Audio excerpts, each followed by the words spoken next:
Është pothuajse e pamundur të kuptohet, të paktën nga justifikimet që jepen, se çfarë shpreson realisht të arrijë presidenti amerikan Donald Trump me luftën e tij dhe të Izraelit, qartësisht të paligjshme, të agresionit kundër Iranit, shkruan gazetari britanik Jonathan Cook. Nuk ka një logjik të qartë nga Washingtoni, sepse autori i këtij sulmi nuk gjendet as në shtëpinë e bardhë dhe as në Pentagon. Ky plan u përgatit në Tel Aviv dekada më parë. Kryeministri izraelit Benjamin Netanyahu e pranoi këtë të dielën. Ai u mburr duke thënë: "Kjo përpjekje e përbashkët na lejon të bëjmë atë që kam shpresuar të arrij për 40 vjet, të shkatrojmë plotësisht regjimin e terrorit. Ky është premtimi im dhe kjo është ajo që do të ndodhë."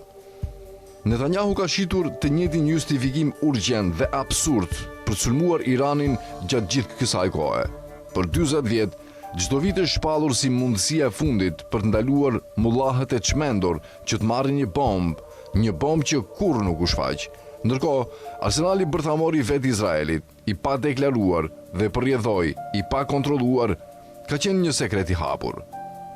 Europa e ndihmoi Izraelin të zhvillonte bombën e tij, ndërsa SHBA-ja mbylli syt edhe kur udhëhecit izraelit përqafonin një doktrinë vetvrasëse të njohur si opsioni Samson, sipas së cilës Izraeli do të preferonte të shpërthente arsenalin e tij bërthamor sesa të pësonte një humbje ushtarake konvencionale. Opsioni Samson nuk kupton se asnjë shtet tjetër në lindjen e mesme nuk duhet të lejohet të fitojë një bombë dhe kështu të barazojë fushën ushtarake me Izraelin.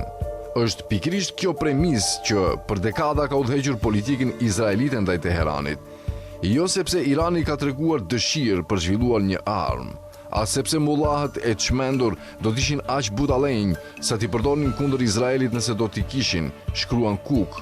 Jo, arsyeja është tjetër, sepse Irani është shteti më i madh dhe më i bashkuar në rajon, me një histori të pasur, një identitet të fortë kulturor dhe një traditë të fuqishme intelektuale. Sepse Irani ka treguar vazhdimisht, qoftë në udhëheqës laik apo fetar, se nuk është i gatshëm t'i nënshtrohet dominimit kolonial perëndimor dhe Izraelit. Dhe sepse shihet si burim autoriteti dhe udhëheqje nga komunitetet fetare shiite në vendet fqinje, Irak, Liban, Siri, Yemen, të cilat gjithashtu kanë histori të refuzimit të hegemonisë izraelite. Frika e Izraelit ishte se nëse Irani do të ndiqte shembullin e Koreas së Veriut dhe do të siguronte një armë bërthamore, Izraeli do të pushonte si qeni shteti ushtarak klient më i dobishëm i perëndimit në lindjen e mesme, të pasur me naftë, i zhveshur nga aftësia për të terrorizuar fqinjet, për të nxitur ndarje sektare dhe për të ndihmuar në projektimin e fuqisë perandorake amerikane në rajon. Izraeli do të humbte arsyeën e ekzistencës së tij strategjike. Do të bëjë një barre madhe dhe padobishme. Udhëhecit izraelit, të mësuar me subvencione të pafundme ushtarake, të paguara nga taksa paguesit amerikan dhe me lejen për të shfrytzuar burimet e palestinezëve, nuk do zbrisnin kurrë vullnetarisht nga ky trend përfitimesh. Prandaj, Irani rrallëherë ka dalë nga shënjestra e Izraelit. Shkalla e mashtrimit të jashtëzakonshëm të Izraelit për arsye të luftës kundër Iranit mund të kuptohet duke krahasuar me mashtrimin e administratës së George Bushit kur nisi pushtimin e Irakut në vitin 2003. Iraku ishte një tjetër shtet i fortë ushtarak, megjithse më i brisht për shkak të ndarjeve të thella sektare dhe etnike, që Izraeli kishte frikë se mund të zhvillonte kapacitete bërthamore që do të shkatronin statusin e tij dominues. Para kësaj lufte të paligjshme, të mbështetur edhe nga Izraeli, shkruan Cook, Bush pretendoi se udhëheci irakian Saddam Hussein kishte rezerva të mëdha dhe sekrete armësh të shkatrimit në masë. Pas pushtimit, nuk u gjet kurrë asnjë armë e shkatrimit në masë. Megjithatë, politikanët dhe mediat perëndimore e pranuan gënjeshtrën e madhe. Në rastin e Iranit, përkundrazi, politikanët dhe mediat kanë pasur 40 vjet për të hetuar dhe për të peshuar besueshmërinë e pretendimeve të Izraelit. Duhet ta kishin kuptuar prej kohësh se Netanyahu është një gënjeshtar i pabesueshëm për një kërcënim të supozuar iranian. Dhe kjo pa përmendur faktin se ai është gjithashtu një i dyshuar për krime lufte dhe ka kaluar më shumë se 2 vjet duke gënjur për shkatrimin gjenocidal të Gazës. Si shkatrimi i vazhdueshëm i Gazës dhe pushtimi më parshëm i Irakut, sulmi aktual ndaj Iranit është një tjetër bashkëprodhim kriminal, Shoba-Izrael, në fakt vazhdimi të njëjtit projekt, shkruan Cook. Washingtoni padyshim do donte një ndryshim regjimi në formën e vendosjes së Reza Pahlavit, djalit të madh të shahut, si një autokrat i ri kukull i perëndimit. Izraeli mund të ishte gjithashtu i kënaqur me këtë përfundim. Aleatët perëndimor të Washingtonit mund të ndihen privatisht të pakëndshëm duke u lidhur me një tjetër luftë të paligjshme Shoba-Izrael, por duke mbështetur më shumë se 2 vjet gjenocid në Gaza, ata tashmë kanë bërë paktin e tyre me djallin. Nuk ka kthim pas, shkruan Cook. Prandaj, Britania, Franca, Gjermania, Kanadaja dhe Australia u rreshtuan menjëherë pas administratës Trump këtë javë. Në fund, një gjë është e sigurt. Irani është një objektiv shumë më i madh se Gaza apo çdo vend tjetër që është sulmuar më parë nga Shobaja dhe Izraeli. Dhe ndërsa sulmet vazhdojnë, rezistenca në rajon nga Gaza, Iraku, Libani, Siria dhe Jemeni nuk është shuar. Përkundrazi, me çdo krim të ri, me çdo mizori të re, ajo po ndizet gjithnjë më shumë, përfundon analizën e tij gazetari britanik Jonathan Cook.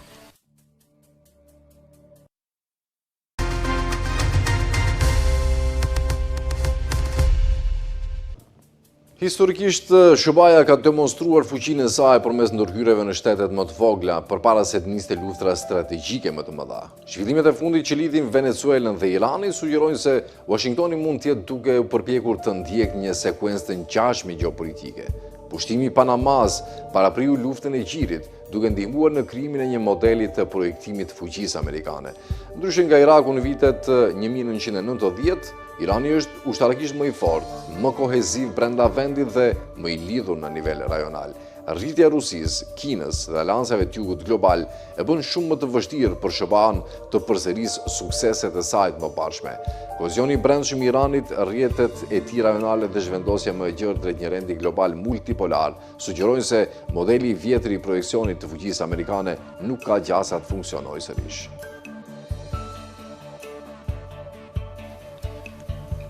Tensioni gjeopolitik në zhvillim, që lidh Venezuelën dhe Iranin, duket se ndjek një model historik të njohur në politikën e jashtme amerikane.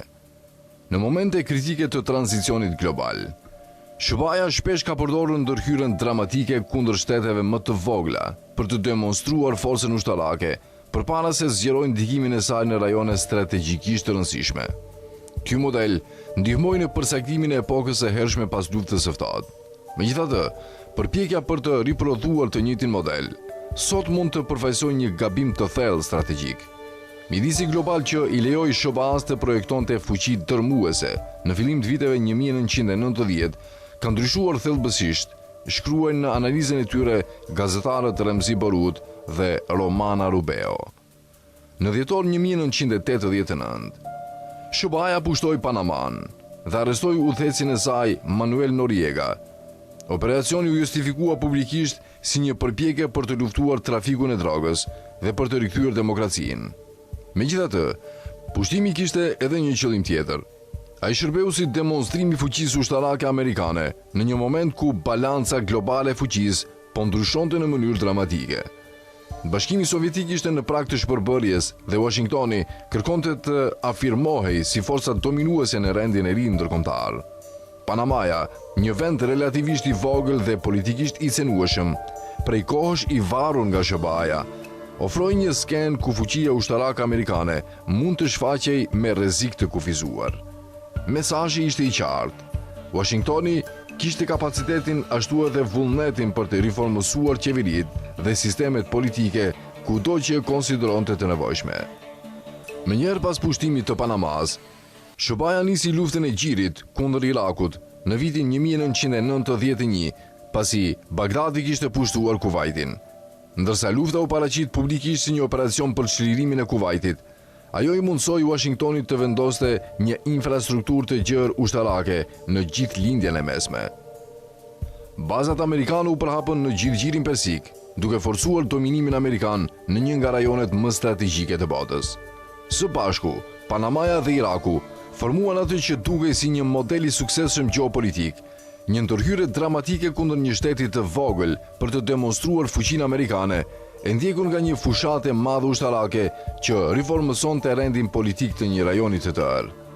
Për shumë në Washington, mësimi duke i qartë, demonstrimet vendimtare të forcës mund të konsolidonin udhëheqjen globale të SBA-s. Megjithatë, kjo strategji përfundimisht zbuloi kufizimet e saj. Pushtimi i Irakut në vitin 2003 u përpoq të thellonte të njëjtën qasje duke riformësuar drejt për drejt lindjen e mesme përmes ndryshimit të regjimit.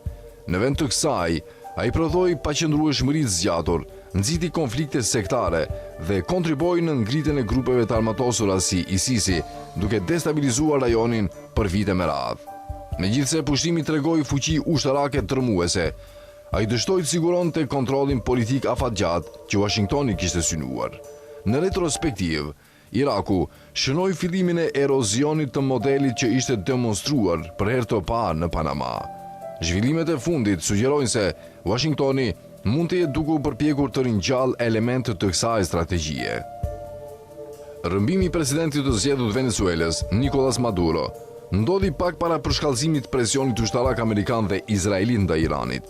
Maduro ka qenë prej kohësh një nga mbështetësit më të zëshëm të Palestinës dhe një kritik i fortë i politikës së jashtme amerikane.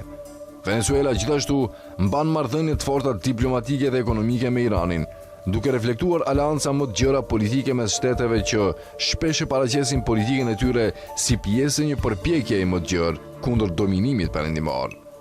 Në këtë kuptim, sekuenca që lidh Venezuelën dhe Iranin kujton modele të mëparshme që lidhin Amerikën Latine me lindjen e mesme, por ngjashmëritë kryesisht përfundojnë këtu. Ndryshe nga Iraku në fillim të viteve 1990, Irani nuk është një shtet politikisht izoluar apo ushtarakisht i dobësuar. Pavarësisht mosmarrëveshjeve politike të brendshme, sfidave ekonomike dhe protestave periodike, Irani mbetet një shoqëri relativisht kohezive, me struktura institucionale të forta dhe një aparat të fuqishëm ushtarak. Sistemi i tij politik ka treguar aftësi për të ruajtur stabilitetin e brendshëm, ndërsa projekton ndikim në gjithë rajonin. Irani gjithashtu zotëron kapacitete të rëndësishme ushtarake, përfshirë programe raketash, strategji të luftës asimetrike dhe rrjete rajonale që i mundsojnë të reagojnë ndaj presionit jashtëm në mënyra që Iraku nën sanksione nuk ishte në gjendje t'i bënte. Shkurt, kushte strukturore që e bën Irakun të cenueshëm në vitet e 90-ta nuk ekzistojnë më në të njëjtën mënyrë sot. Ndoshta ndryshimi më i rëndësishëm mes fillimit të viteve të 90-ta dhe sot është transformimi i vetë sistemit ndërkombëtar. Pas shpërbërjes së Bashkimit Sovjetik, SBA-ja gëzoi për një periudhë të shkurtër dominim global pothuajse të pakontestuar. Washingtoni mund projektonte fuqinë në rajone të ndryshme me rezistencë të kufizuar gjeopolitike. Kjo epokë ka përfunduar. Rritja ekonomike e Kinës, rikthimi i ambicieve gjeopolitike të Rusisë dhe ndihimi në rritje e aleancave të jugut global, si BRICS, kanë krijuar një peizazh ndërkombëtar shumë më kompleks. Shumë shtete sot veprojnë brenda një sistemi multipolar, ku fuqia amerikane mbetet e rëndësishme, por jo më vendimtare. Kohezioni i brendshëm i Iranit, rrjetet e tij rajonale dhe zhvendosja më e gjerë drejt një rendi global multipolar sugjerojnë se modeli i vjetër i projeksionit të fuqisë amerikane nuk ka gjasa të funksionojë sërish. Dhe, nëse kjo është e vërtet, përpjekja e Washingtonit për të ringjallur këtë strategji mund të mos rikthejë dominimin e tij global, por përkundrazi ta përshpejtojë erozionin e tij. Shkruajnë në analizën e tyre gazetarët Barud dhe Rubeo.